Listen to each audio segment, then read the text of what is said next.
All right, now it is time to get into ECW Hardcore Television for October 29th, 1996. ECW. Wow. Long time ago, huh? You old men. Unlike me, young and spry. I'm the youngest one here. Shut the fuck up. Yeah, so Hardcore Television was their syndicated show that aired in local networks and also in random places like Florida and whatever the case was with what they could get. So this is also a very historic year for ECW. So much of their cool shit happened in 96. It's unbelievable.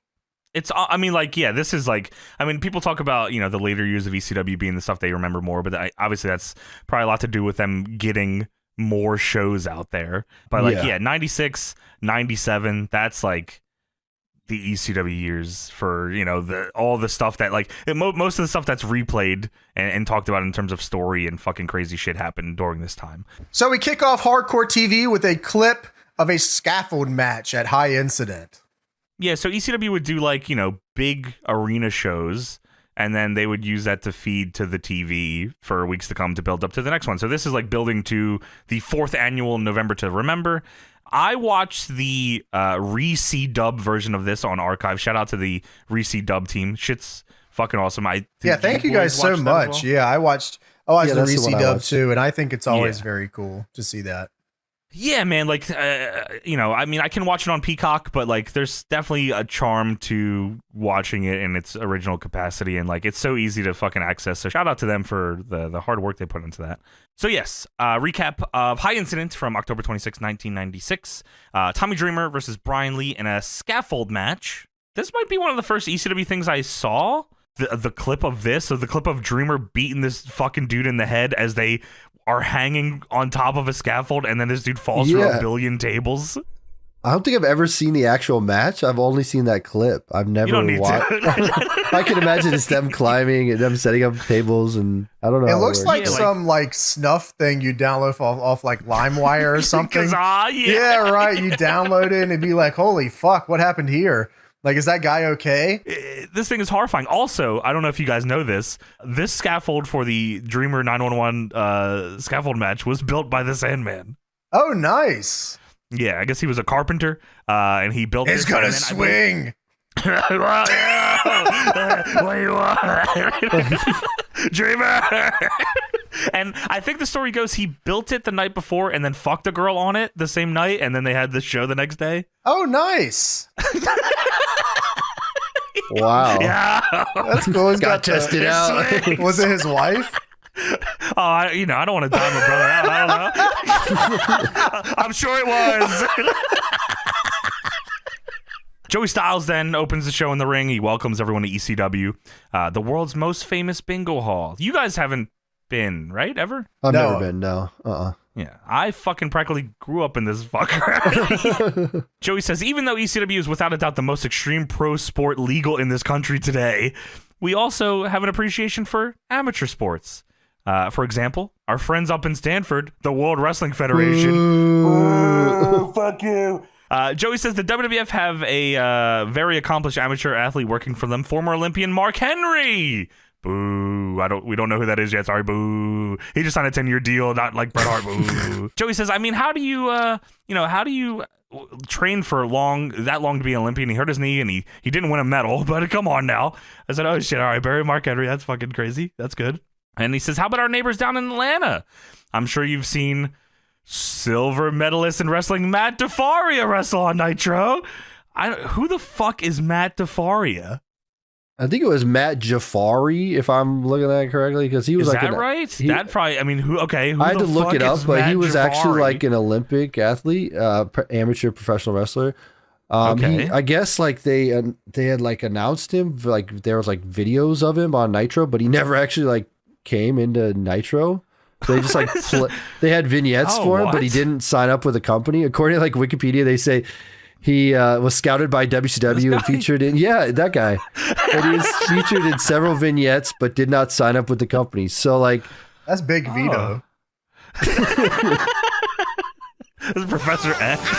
So apparently they just had promos for him, and he never signed a contract and didn't want to wrestle. So I don't know what happened to him. That's fucking awesome. Well, I guess he was a silver medalist, Tony. You might know him as Tony Marinara.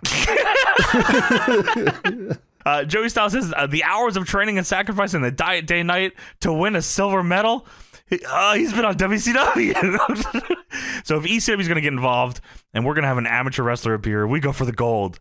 So at this time, I want to have an extreme welcome for the man that won a gold medal for this country, Kurt Angle. And I was like, oh, fuck, that's right. This one that Kurt is on, because that's why we don't see the Sandman part of this show.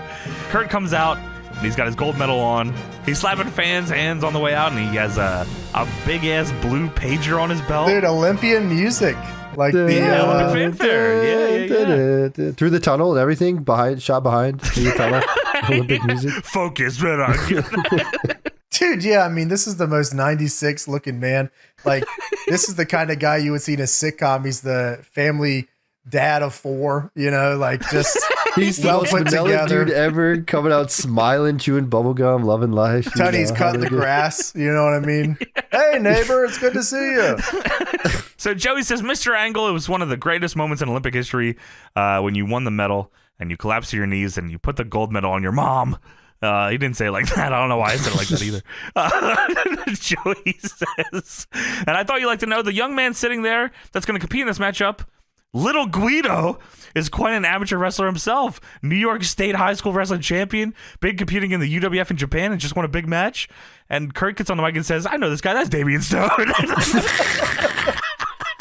Kurt, that is Damien Stone. Did you know that our heavyweight champion of the world had sex with his wife on the scaffold at High Incident? Was it his wife? I don't know. When you have the answer, hit my pager up. Our heavyweight champion. Oh, here's our heavyweight champion. What's up, Kurt? Dude, yeah, how did Kurt not figure there might have been something nefarious going on when he stepped into the locker room? Yeah, here's our world champion, the Sandman, and there's Balls Mahoney doing Garak. Hey, Kurt, we built this cross. We're gonna crucify me tonight. Take a look at this shit. Dude, they're practicing in the locker room. Kurt Walker said he's looking down on the cross. He sees Kurt. Oh, hey, Kurt. Hey, Kurt. Hey, pass me a beer. The cross is so big. There's no way it wasn't in the locker room and Kurt Angle saw that shit. There's no way. No, I mean, to be fair, Tony, no way Kurt showed up at call time. They definitely had time to put that but he's got to walk. The locker room's got to be tiny back there, right? I assume. Yeah, so I mean, he's it's not a huge past. space, no. Joey says, Mr. Angle, I know you follow pro wrestling somewhat. Yeah, okay. What? I know you've got to be impressed with the amateur and pro credentials of this man. And he fucking points to the aisleway, and War Machine hits, and the crowd starts coming alive. I said, wow, this is awesome. Taz comes out with Team Taz. They got their goddamn orange rain jackets. I don't know what jumpsuit, yeah, kind of thing. Windbreakers. They look bigger. I said, oh, okay. Bill Alfonso's here. He's annoying as shit as usual. Well, I mean, the funny thing here is that he says that you got to be impressed by the credentials of this man. War Machine hits. Fonzie comes out. What? And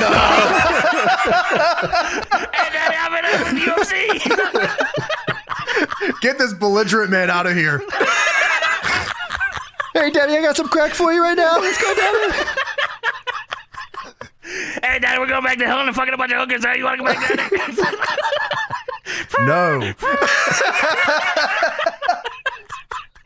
No. No, I don't. You're missing out, Daddy. I'm back to do crack with Sandman.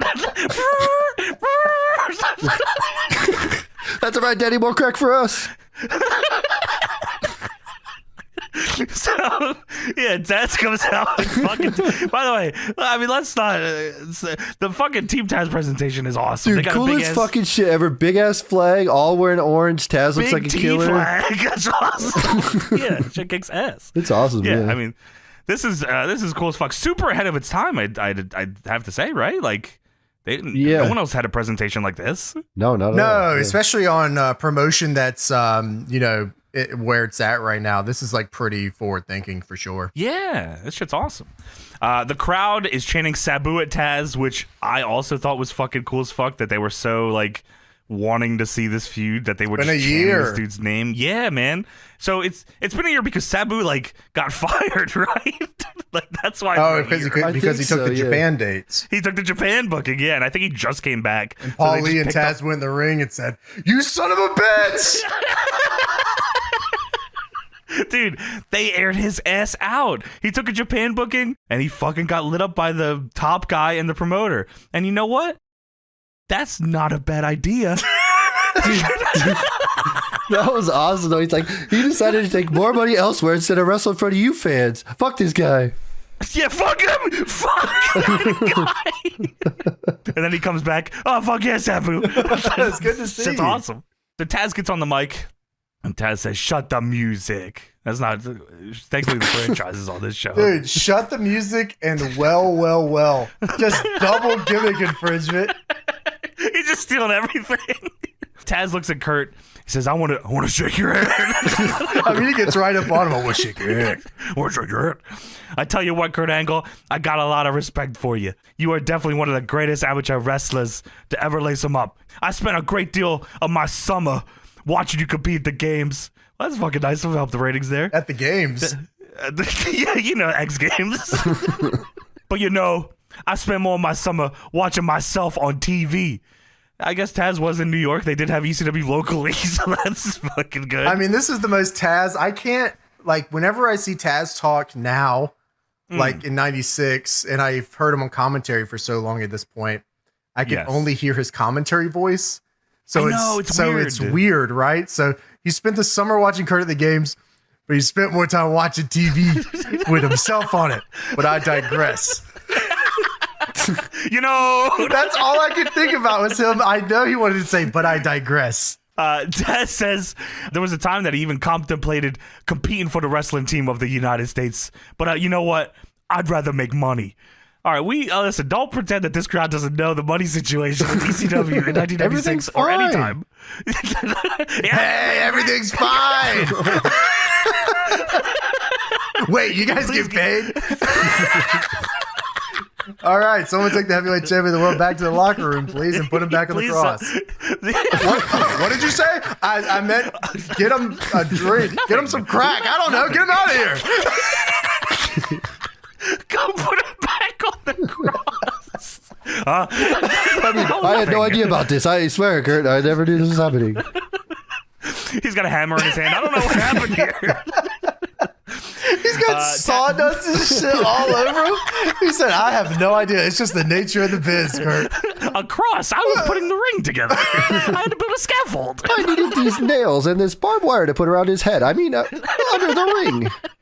So that says, in closing, Kurt Angle, I'm very happy you're here tonight because I want you to sit up there with Joey Styles and commentate on my match and tell the world what kind of great pro wrestler Taz is.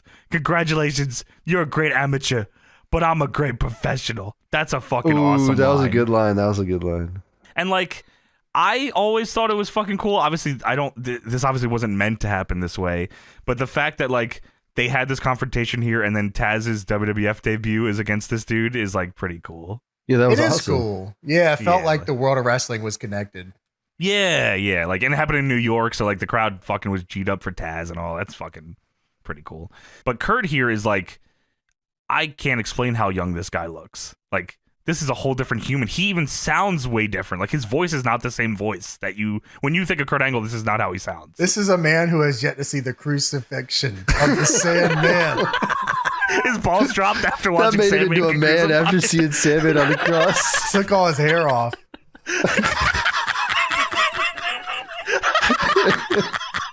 His hairline receded so fast. That's the type of shit that changes your life. He watched Raven walk out and he called himself Scott Levy. He said, wait, I thought his name was Raven. You thought his name was Raven? He was more pissed they ruined kayfabe for him. You thought his name was Raven? I just smoked this crack pipe. So, the match we have here is Taz versus Little Guido shoot fight. And I said, shoot fight? That's right. My shoot fight is, by ECW's rules, you either win by submission or knockout. And I was like, oh, fuck. I don't know. I assume they were doing a good amount of these for Taz around the time. Yeah, probably. Yeah, that was probably his match, right? Yeah, that's right. And Kurt Angle, I assume, has never seen wrestling. He says he has. I doubt it. Dude. So he's probably like, whoa, wrestling's like this all the time? Wow, why does any dude, he was You're telling me your heavyweight champion wrestles shoot fights? Well, it's a different kind of shoot fight, but yes. he's shooting all right up. He fought Godzilla one time or whatever. Kurt Kurt is calling this like a shoot. Like they didn't like give him the Iggy about anything. No, they never smartened him up. No way. He's confused about everything. He's like burying the whole match.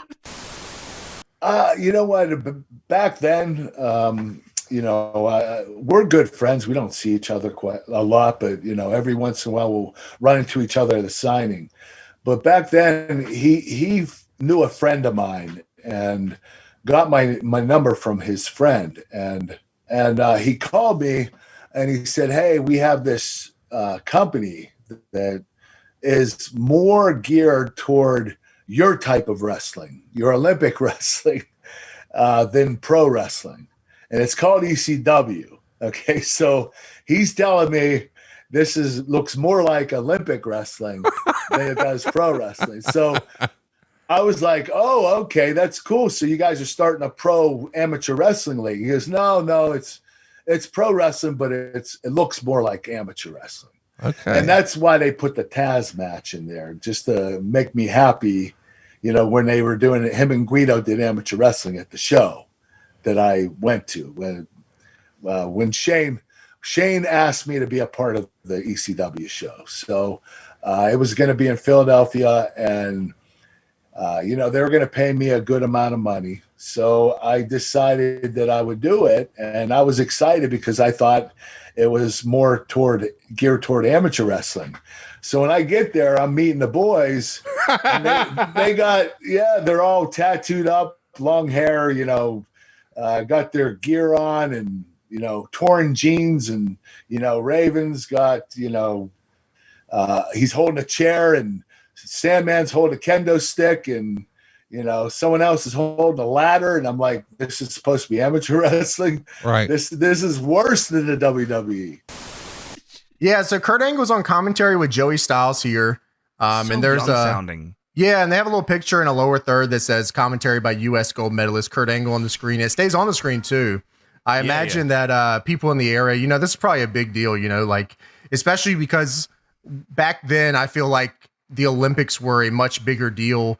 I'm not saying they're not a big deal, but I feel like the general consensus for the Olympics was a lot bigger in a world where everything was a little more centralized back then, right? Okay. There was like four fucking things going on in the world at one time, right? Like you watch The Simpsons or you watch the Olympics, it's like, all right, which one are we watching today? That's fucking real shit, actually. You're right. So, I imagine this got them some good press for sure, especially probably in the Philly area, which is where they wanted it the most. So, I mean, Kurt was from PA, so like that, probably some steez there too. So Kurt is totally confused by the rules. He said, what are the rules in this wrestling? Yeah, I understand in this wrestling, it's either chokeout or knockout or submission. I wasn't sure. Okay. So Guido and Taz are grappling to start here. Guido escalates it with some kicks to the chest. Taz grabs a freestyle bow and arrow and puts it in on Guido here. And Kurt loved that. Dude, that was pretty awesome. And he's asking a ton of questions here. Kurt says, okay, what happens if they get in a stalemate? And I think Taz had like Guido in like a knee bar or something. And Guido grabbed the ropes and he says, oh, okay, he can just hold on to the ring. That's right. And it breaks. It's like going out of the square in a wrestling match or whatever, Freestyle bow and arrow just looked like a twister also. That shit looked awesome. It was fucking cool. Someone should do that. Yeah, I mean, it's way cooler than the other bow and arrow, like to the knees version. Yeah, this is way cooler right. than that. Maybe this just hurts like shit for real. Dude, it's probably a real submission that he really had him in. He's just begging for help. So Taz... not going to fucking argue it against Taz. He's taking this. Yeah, Taz makes all the t-shirts. If he wants another one, then he better stay in this hold. That's but Taz's I digress. He says that to him. He says that to him. If you want another t-shirt, you better stay in this hole. You fuck up my match now. You're not getting a t-shirt. So Taz clotheslines him and does the Sabu taunt. And Kurt says, what the hell is that? He's so confused. Kurt says, why doesn't he go for the kill? Why is he turning his back? And Joey has to explain the angle like, oh, he's mocking Sabu, who he hates. Yeah, I love that Joey sounds like, oh yeah, that's Sabu's taunt. Sabu's not here. Kurt Angle has never heard of a man named Sabu. That's Sabu's taunt. He points to the sky. Oh, okay. Why? All right. Don't worry about it. He explains that he draws power from the sky or something along. I draw the shirt. Anyways, we go back to the match here. Taz German suplexes Guido. And they'd have this camera shot here in this match that's sitting behind Fonzie as Taz is letting Guido sell in the ring here, and Fonzie is going apeshit. This is a very awesome shot, by the way. It is cool as fuck. I, for the life of me, could not figure out a single word that he said, though. I tried for you. I mean, it wasn't the human language, but it was awesome. I thought the shot was cool, and it got across that Fonzie is a maniac, and Taz likes to stalk his prey. Yeah, it's cool. So Fonzie is pointing at Taz and blowing the whistle. Taz then hits 2 Tazplexes and locks in the Kata Hajime to win the match. I mean, he's popping off every kind of plex that he does is just a Tazplex. Oh, wheelbarrow Tazplex. That's a goddamn T-bone Tazplex. Good gimmick. Yeah, that shit's awesome. Yeah, that is cool. Multiple times during the match, Kurt's saying, can I ask why Taz isn't going for the kill? Why is he waiting? Is he not allowed? And Joey says he knows he's got the match won. He's allowed. He's trying to emphasize that Joey should have just is a killer. Joey should have just pressed the mute button on the mic and been like, he's selling. It's called selling. In wrestling, he has to fucking sell. This guy has to at least look good when he comes on the match. Have you ever seen wrestling, buddy? he berates an Olympic gold medal. Don't you understand? This guy was in the UWF. Does that mean nothing to you? This shit's fake, you idiot. You know Taz makes the shirts? You know who Sabu is or not? They are loading a cross into the ring as we speak, you dumbass. Why are you still here? So yeah, Taz wins the Kata Hajime. And Kurt says, that's a judo choke, isn't it? Everything that Kurt knew in this match was either a plex or a judo something. That's all. He just tried his best, I guess. I like that. I like that Kurt's not smartened up to the biz, so he's trying to figure it out. It would have made for a good gimmick, I think, of him figuring out wrestling as it goes along. But sadly, the worst thing that's ever happened to ECW Arena is about to happen here in about 45 minutes. Which is saying a lot. I mean, it's got to be saying a ton. So yeah, Taz grabs a microphone after the match and he calls out Kurt. And you got to agree that's a gold medal performance. Yeah. And then Taz talks about his feud with Sabu. Shut the fuck up, I'm talking. Yeah, he gets angry at the crowd. They've been chanting Sabu. And he's like, do you guys want to hear me talk about Sabu or not? You've been talking about Sabu for a year. Yeah, dude, 1 whole year. He went to Japan, fucking pussy. So Taz calls Sabu a piece of shit. And he calls him out as he goes to commercial. And then we go to a Sabu t-shirt commercial that Taz made. Taz made it. He's been feuding with him for a year. I guess things are good now. So yeah, that's nice. I can imagine this next thing making a lot of money. The ECW Hardcore Hotline. The new ECW Hardcore Hotline, where you can hear inside wrestling news, extreme interviews, get results from the last ECW Arena show, play wrestling trivia for a chance to win a free prize, and you must be 18 to make this call. $1.99 per minute. Hey, it's me, Daddy. Dude, yeah, I mean, $1.99 a minute, and they were doing entire interviews over the phone. Because I think from Rise and Fall, they said it was Stevie and Bubba and them dudes taking those calls, right? They just had kayfabe names. Yeah, kayfabe names from their kayfabe names. Yeah, that's pretty interesting. This whole hotline ripoff stuff was pretty prevalent back then. Dude, it must have worked. Mean Gene made an entire living off of just hotlines. Oh my god, the amount of money he must have made off that shit. I think that was in his contracts too, right? They probably didn't have to pay him as much because he would make fucking so much money off the hotline if they let him talk about it on TV. Yeah, right. Yeah, that's it's that thing where you call, if I picked up my parents' phone and called a 1-900 number, it would just come on their bill later. So I wouldn't even care. I'm just talking to Mean Gene and listening to this guy sounds like Fonzie. I'm calling him. Whatever he's talking about. And then 2 months later, you're grounded because you called the ECW hotline. You know what I mean? Who is the ECW champion? Is it the Sandman? I don't fucking know. All right, so back to the show here. Yes, $1.99 per minute. Taz won. That's the only thing he says. Right It's now. Taz saying it. I won, brother. The show wasn't as good. The Taz match was awesome, and Taz won. You want a T-shirt? Holy shit! Best match of the night, Taz. So Joey puts over Kurt Angle again and says that him coming to ECW means something because he turned down WCW and WWF to be here. And we feel very bad for what is to come. Sorry. Sorry about the ending of this show, you know?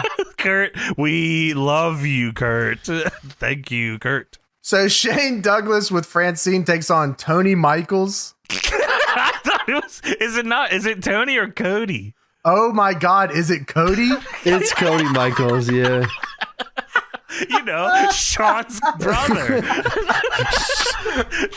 I like Tony Michaels more, though. I swear to God, it That was would've been- Tony. Come on, Cody Michaels is awesome. Do you know anything about Cody Michaels? Do you want to know anything about this guy? I don't know anything. Well, I know he dick ass after shit. pro wrestling, he continued his involvement, and he was an associate producer, booker, writer, and creative team member in Wrestling Society X. Really? Oh, Yeah. nice. Tony How the Michaels. fuck about that? I mean, Cody Cody, Michaels. Cody Michaels. Whatever. I'm calling him Tony Michaels for this segment. I wrote down Tony. I can't change my notes now. There's too many Tonys down here. Tony, you understand. Yeah, I Tony know, Marinara, Tony yeah, Pizza. so once he retired, he did that, and then he did Ultimate Cage Fight Championships, MMA live events, Rumble on the Rivers in 2009, and then Okay. produced some XPW DVD national releases or something. Oh, that must have been either the compilation or that was because they like came back for a show and it was fucking I can't remember. Big Vision Entertainment. is Yeah, what he it was part called. of that, I think. Yeah. Dude, Big Vision was cool for a minute because like they had like they like partnered with a bunch of indies and stuff and were making compilations and like it They're was, making like, compilations. they were making compilations. Dude, I say that word like that now because of you. Like I can't Compilations. not say compilations. No, I do remember that. They were in like the video stores. You could buy the compilation. Yeah, they had like Compilations. compilations. They got indie compilations. compile. But they were like, yeah, they were like store, like you can find them in like FYE and shit, but they had like a monthly subscription that I was signed up for and they would send you DVDs. And there was a fucking time, wow, I completely forgot about this. So they were definitely like behind on sending me DVDs for like a good 4 months. And my mom was like, what the fuck? So she like hit them up and was complaining. And I swear they sent me like 15 DVDs to make up for it. It was awesome. That's I was awesome. so That's fucking cool. fired up. And then they went out of business the next month. So, Buddy, Oh, man. yeah. that is your fault. I mean, get my shit. What the fuck? So Shane Douglas takes on Cody Michaels, and yeah, that's right.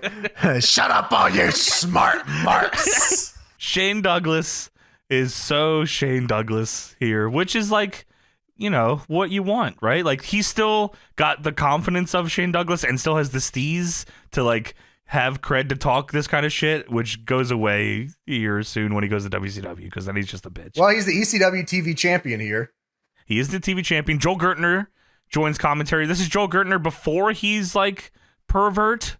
Joel talks about Kurt Angle. He says that Kurt Angle and him have a mutual friend, a former wrestling coach, and seeing as Joey is inviting color commentators to come out here, Joey says, no, I don't fucking want to work with you. And Joel says, you didn't take this attitude with Kurt.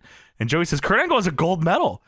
And Joel Gertner says, I have an Atlanta 1996 gold MasterCard and a trust fund.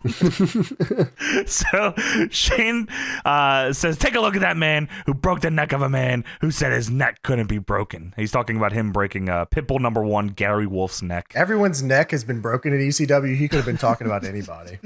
Dude, I definitely thought he was talking about like Sabu for a second.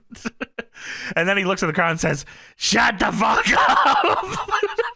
Dude, everyone says that every segment. Shut the fuck up. That's how you get heel heat here, is you shut the fuck up.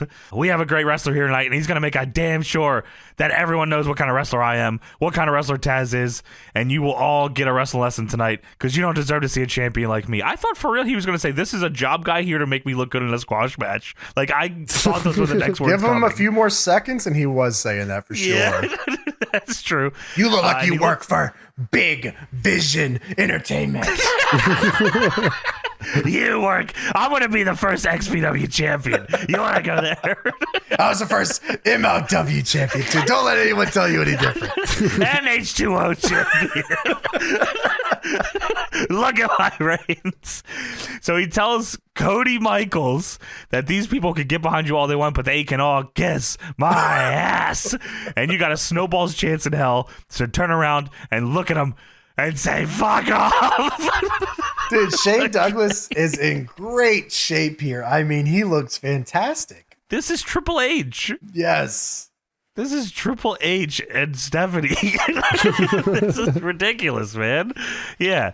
So ring announcer gets back into the introductions. Of course, the crowd is now chanting such things at Francine like she's a whore and she's got herpes. All she's done is just been out here. That's what they said. Okay, yes. I was trying to make out the chants, yeah.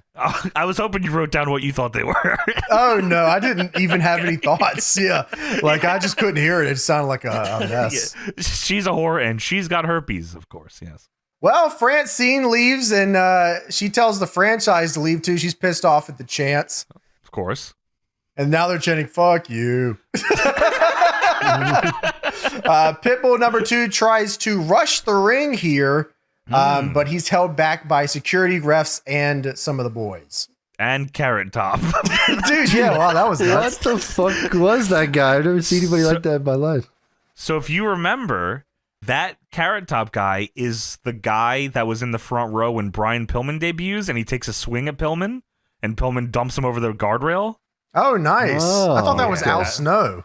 No, that is a different guy. That guy takes a clothesline, and that was not Al Snow any way, shape, or form. So Al Snow looks like Carrot Top at this point? That's pretty crazy. Yeah, that's where Head you know came how. from. Yeah, you know how that goes.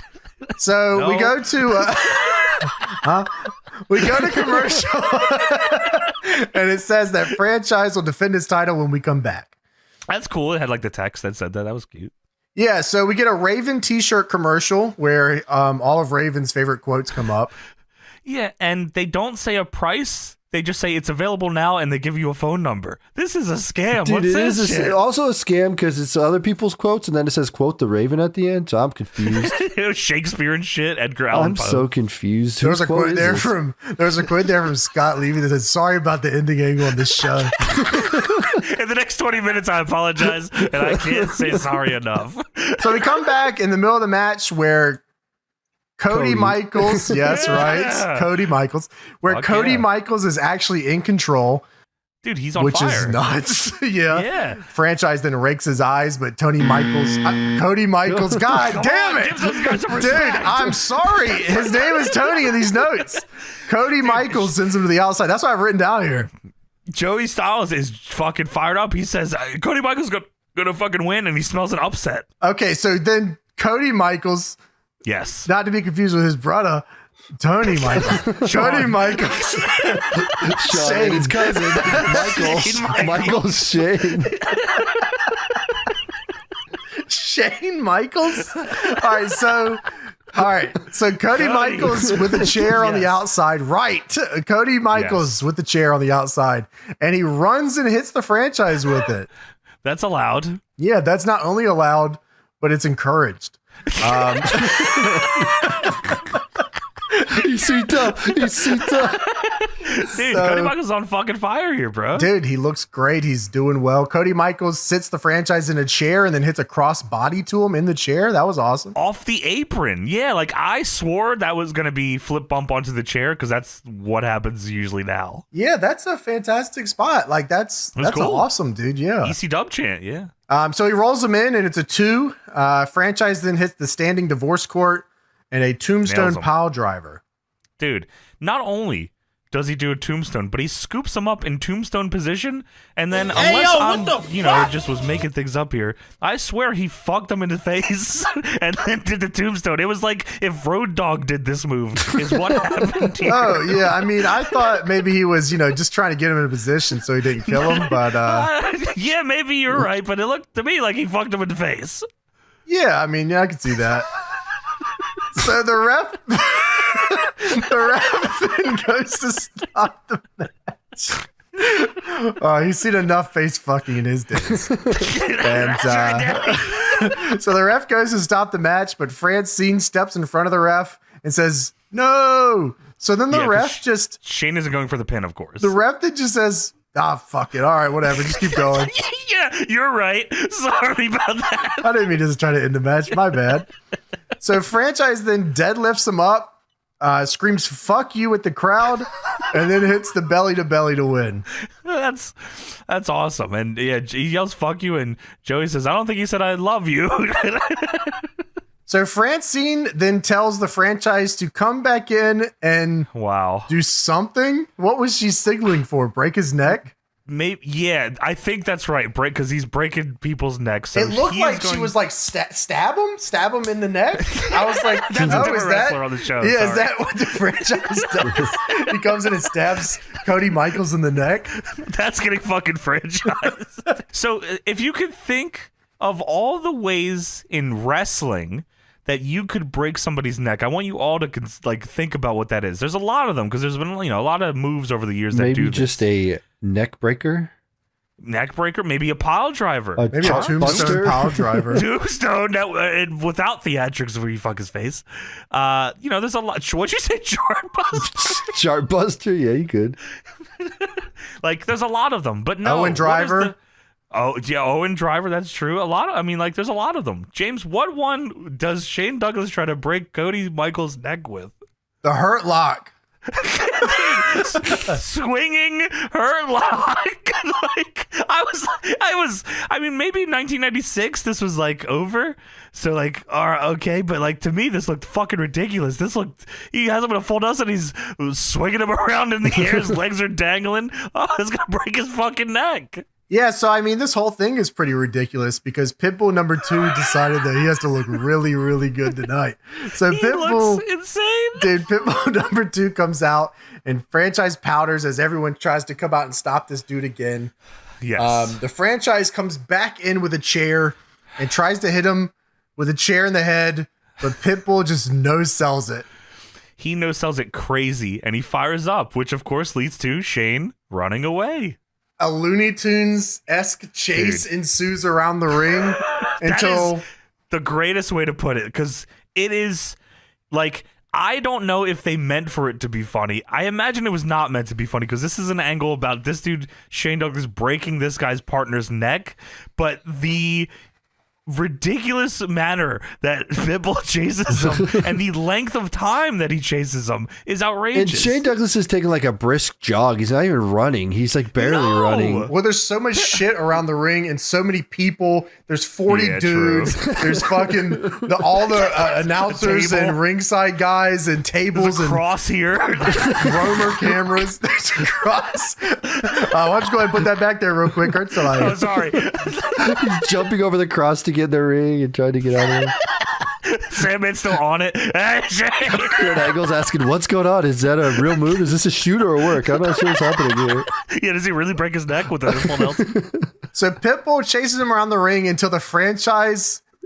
Tony, you put it great, by the way. He's briskly jogging around the ring. And it's even funnier when he gets back in the ring, he's still briskly jogging. And then it's Francine, and it knocks her down and knocks her out. This is the most ridiculous way I've ever seen anyone knock anyone over. He just, not even closer, he totally shoulder checks her. She flies on the ground like she's dying. Oh my God, Tony. He's not even close to her, and then he just takes a beeline over to her and knocks her over. It's so funny. Tony saying brisk jog makes me think now I'm picturing Shane Douglas doing the Santino run. Dude, I was thinking very exaggerated shoulders. That's what I was thinking too. He's doing a brisk jog, knocks over Francine like crazy. Utter pit bulls. You son of a gun. She gets knocked. She gets annihilated. He just shoulder checks her. Francine's been pile driven and fucking Dude, hit with a super bomb. Yeah, Dude, like it's she's like when you get hit with a car in GTA. Eliminated. Wasted. face first on the ground, Tony. Oh shit. Yeah, so he briskly walks to the ring and then shoulder checks Francine. She was on 1 health. She was on 1 HP. And what would you think that would lead to? Maybe someone being upset about this? Or franchise knocks her down and then gets out of the ring. And then Pitbull looks at her and he goes to pick her up and then all the boys grab him. Dude, he fucking goes. He looks at her laying on the ground and he starts beating his chest. Yeah, it's time. He picks her up as James said. Then all the boys fucking pull him off of her. Then Shane Douglas. So I just want to let you know, Yes, please, this is where I thought this segment was over. I was like, okay, Pitbull goes to pick her up, but the boys grab him. Okay.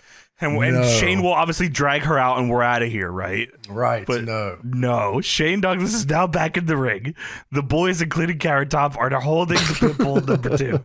Pitbull number 2. And Shane Douglas leaps over the guys, hits him in the head with the television title, which Pitbull number 2 once again no sells. Dude, oh my God. This felt like this was not what they were supposed to do. Yeah, and they're just going for it. Yeah, we filmed it. We can't cut around this. We have to get this shit in here. So he no-sells the title shot. He goes after Shane again. And he's bumping everybody in the fucking ring again. And then, is there a commercial here? Or is it just like it goes to this Joel Gertner part? No, dude. So franchise powders. And then the Pitbull is walking around the ring pushing guys. They all get out of the ring. And then Joel Gertner slides in the ring with a sport jacket and no shirt on. Hairy chest. And Joey Styles says, what is this hemorrhoid doing in the ring? He was just on commentary, so he got down from the Eagles' nest and just ran over here. I have to announce the finish of the match. He's trying to prove his worth here at ECW. He's got to come down here and let it know. So the crowd's chanting, fuck him up. And Joel Gertner says, ladies and gentlemen, the official time of the fall. And Pitbull's looking at this dude like, what the fuck? I just no-sold everything. What more can I do? And he walks up to Joel Gertner, and Joel says, excuse me, you're in my camera shot. And he pushes him away. That is nuts. You just watched the guy no-sell 40 shots to the head. With a title shot and all, and a brisk jog. And Joel Gertner says, the official time of the fall, not even enough time for me to get my dress shoes on. Your winner, and still ECW. Oh shit.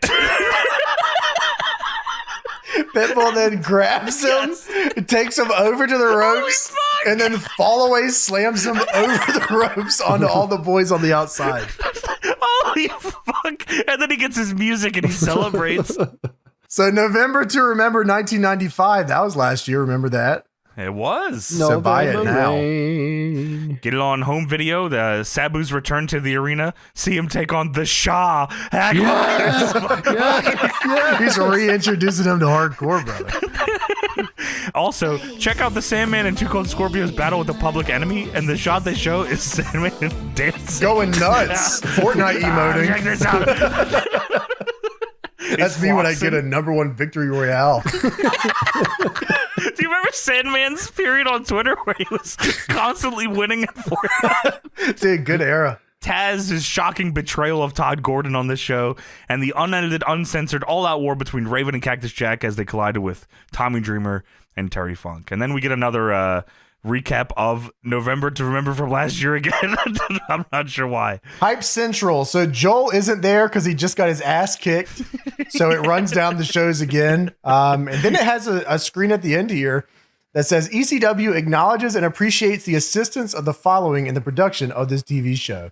And it lists all these things. It lists Tommy Boy Music, Matador Records, Death Row Interscope, DGC Records, House of Pain, and Stonecutter Media. So thank you to all these companies for allowing us to use all this music. So it goes to the back after it says that, and Joel says, I'm not going on. I want my mommy. full just monotone. He's fucked. He's fucked here. Then we get Chris Candido versus Spike Dudley. Hey, yeah, so Spike was already in the ring, and they go backstage to Joey, and Joey says, let's give an old-fashioned homecoming welcome to his opponent, who should be a familiar face to us all, and it's fucking Chris Candido. Chris Candido comes out to Back in Black. Joey Styles says, the face looks familiar, only the names have changed to protect the guilty of not appreciating true talent, that is, Chris Candido's in the ECW arena. And then there's a huge Candido chant, followed by a "We Want Sonny" chant, and I believe there's also like a Sonny thing later on because I think Sonny's in the Eagle's Nest and the crowd can see her. Like that's what I match. thought too. Yeah, I think that's right. They were chanting something else. I just couldn't make it out. Oh, it was "Skip is Dead." That was the other one. Oh, okay. Yes, sure. because that was what his WWF gimmick was. Sure. Okay, that makes a lot more sense. I was like, what the fuck could they possibly be chanting here? Shit is ass. So, yeah, Candido and Spike Dudley, little match here. Yes. Little Spike Dudley also. Candido out here, he out wrestles Spike to start the match. Spike tries to use his agility when his wrestling won't work, so he hits a head scissors, but Candido just German suplexes him right on his head. He fucking released German dump Spike on his head. Like, we're not even in the era of Spike really getting his ass kicked yet. So that's like, they're like, oh, this guy can die? Let me see more. Yeah, let me see more. So Candido is in full control now. He hammer throws Spike into the buckle Brett style. Dude, he dies on that too. He hits the buckle with his chest, but also his face. Yeah, because I guess he's so short, right? So he just takes it face on. The crowd is distracted by something. I think that's Sonny. Yes, I think you're right. Yeah. Candido then puts Spike on the top rope, and I could feel the goosebumps on my arm. Dude, I was like, excited. I know what's happening next. Yeah. So Candido goes up, man. Spike Dudley's sitting there. Candido goes up, man. Blonde Bombshell stands all the way on the top rope. I mean, this shit is otherworldly, man. Good Lord. My God. Blonde Bombshell is a fucking power bomb where Candido stands on the top rope with you and then power bombs you both while on the top rope into the ring. It's also like he throws you, right? Like, you're going. Yes, and it is fucking awesome.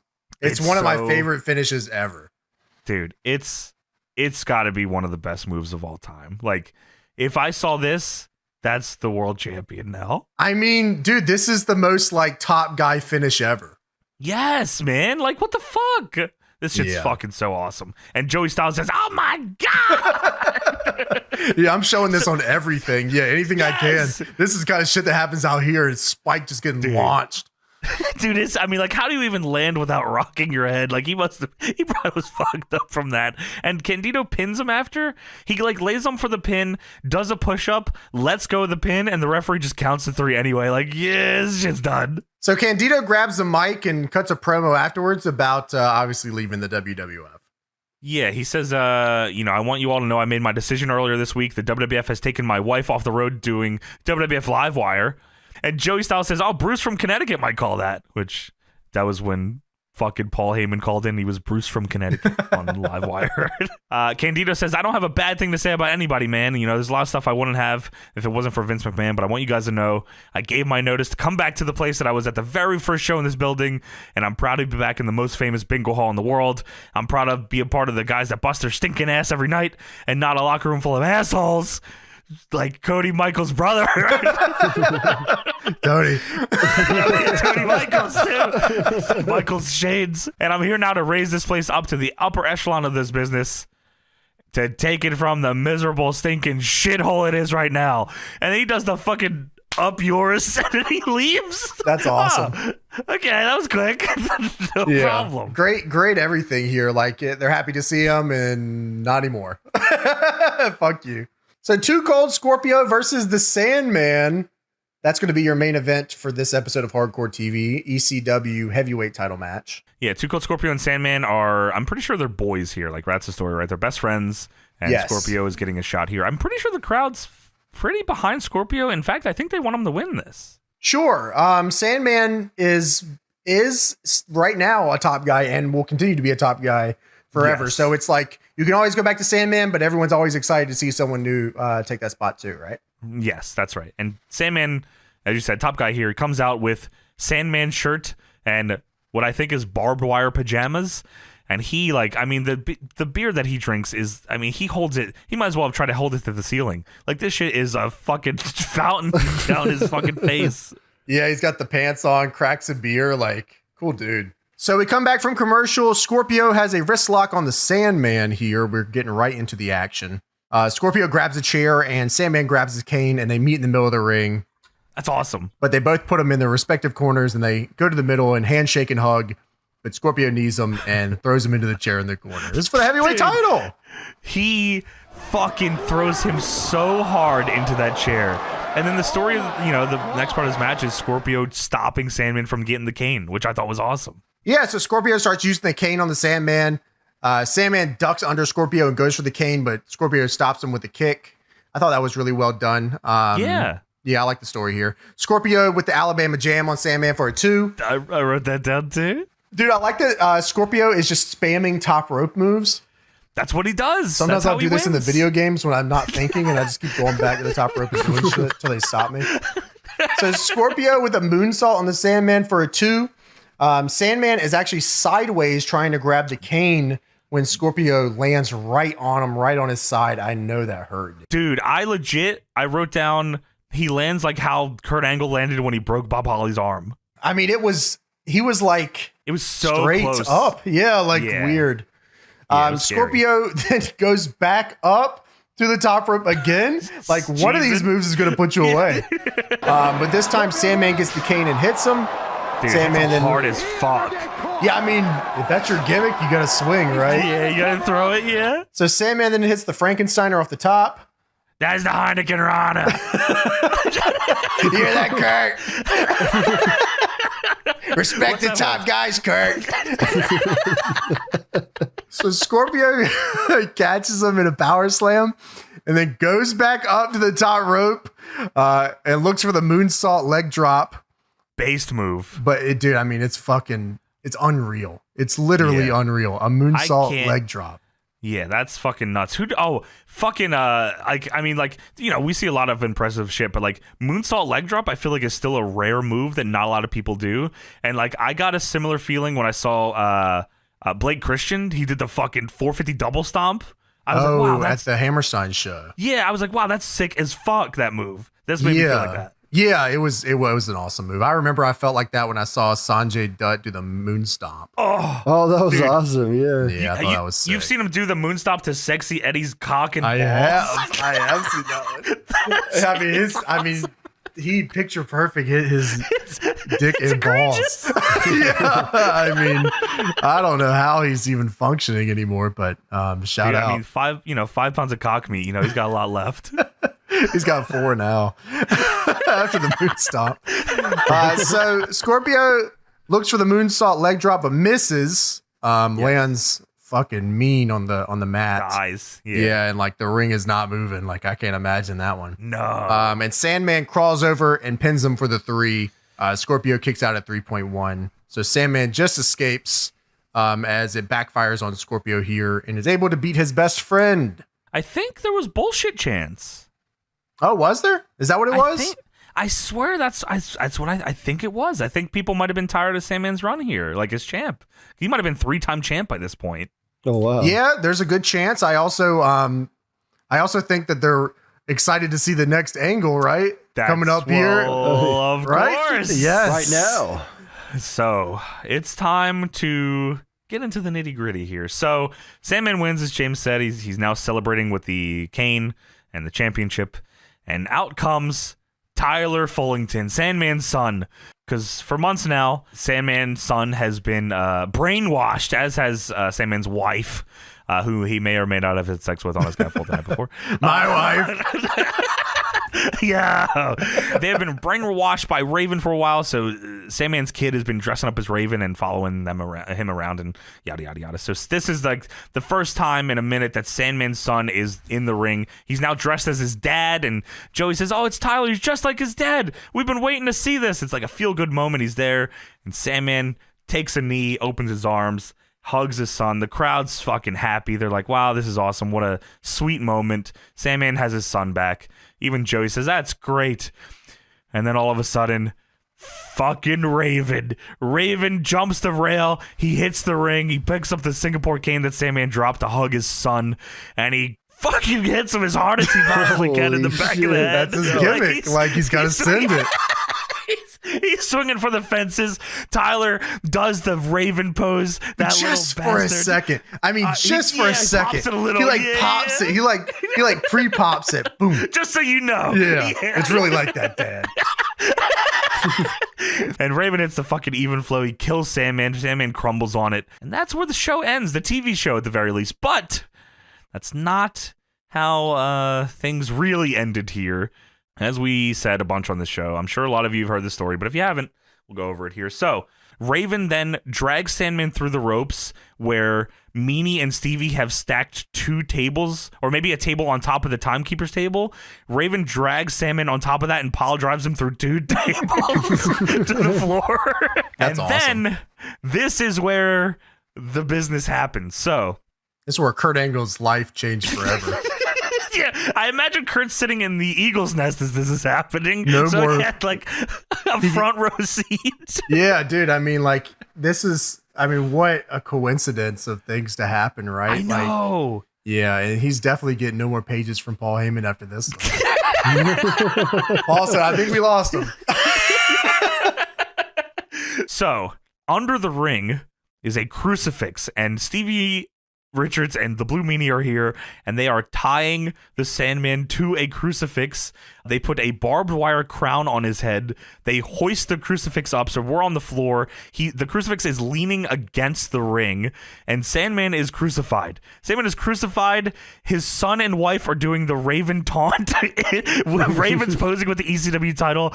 This is like the most evil thing I've ever seen in my life. Like, this is fucking crazy, but it kicks ass because this is what Raven would do. Of course he would do this. And Undertaker symbolizes dudes in 2 years after. And it's this, okay. It's fine. It's just a symbol. Well, he's symbolizing them. Yeah, that's right. Yeah. Right. Well, I mean, he had the crown of thorns or whatever. Yeah, right. Which maybe. I mean, shit was badass. I mean, like Terrifier 3 had the crown of thorns. That shit was badass as fuck. Yeah. I mean, that shit was clean. And she's over as fuck. Yeah, that was cool. So like, Sandman's there. He's bleeding on this cross. They got crazy shots of it. Todd Gordon and security try to come out to they try to get Sandman off of it. Instead, they decide to keep him on it and then carry him out like Jesus to the back, crucify style. Kurt Angle's just fighting everyone in the back at this point. He's ankle picking. No! He's pushing through everybody. He's throwing Paul Heyman off the Eagle's nest. Tommy Dreamer style through the tables. He invents the Olympic Slam on Sonny and the Eagle's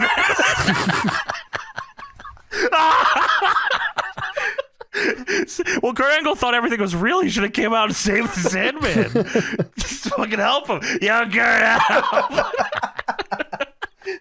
And that's what happens there. And that is why Kurt Angle... So the word is that Kurt was going to come to ECW. Taz brought Kurt in. That was all Taz's thing, supposedly. And Kurt says that this offended him so badly that he got up during the show, went straight to Paul Heyman and said, I'm leaving right now. I want you to send me my check. And if my name or face is seen on the same program as that crucifixion, you'll be hearing from my attorney. And Kurt says that Paul said he had no idea that was going to happen. Paulie just walking by a large room with a huge crucifix in it that the Sandman... Sawdust on his shirt. Yeah, Sandman's just beating with a hammer, putting it together. Yeah, okay, that's the other thing. Sandman built this thing as well as the scaffold. So, he built the cross. He built his cross, and he was like, oh, that's kind of cool. Yeah, I think they're going to fucking put me on it tonight. I'm going to act like I didn't hear that, and I'm going to get on out of here. I don't know. Dude, even later, Paul Heyman said, or Kurt Angle said, like, if you're running the show and you don't know what the fuck's happening, then you're just a bad promoter. Like, you just fucking... There's no way he couldn't have known. There's no way Paul Heyman didn't know they were putting Sandman on a crucifix. There's no way. I won't believe it. It was a long segment. You think Paul Heyman could have walked out there and been like, whoa... Whoa! Yeah, or like I guess he couldn't because Kurt Angle was kicking his ass and everybody else is back there too. He threw Paul Heyman off the Eagle's nest, so he was dead. He's like just punching the shit out of people up there. So because of this, Raven on this show comes out and apologizes. He goes into the ring, and he's told by fucking Paul Heyman and Todd Gordon, I think, because they wanted to make good. Really, I think it's because they wanted to make good for Kurt Angle. They put the heat on Raven is what they did. Yes. So Raven comes out and he says, apparently Todd Gordon and Paul Heyman, by acting without their knowledge, are offended by my use of religious iconography. And apparently I've offended quite a few people in the audience.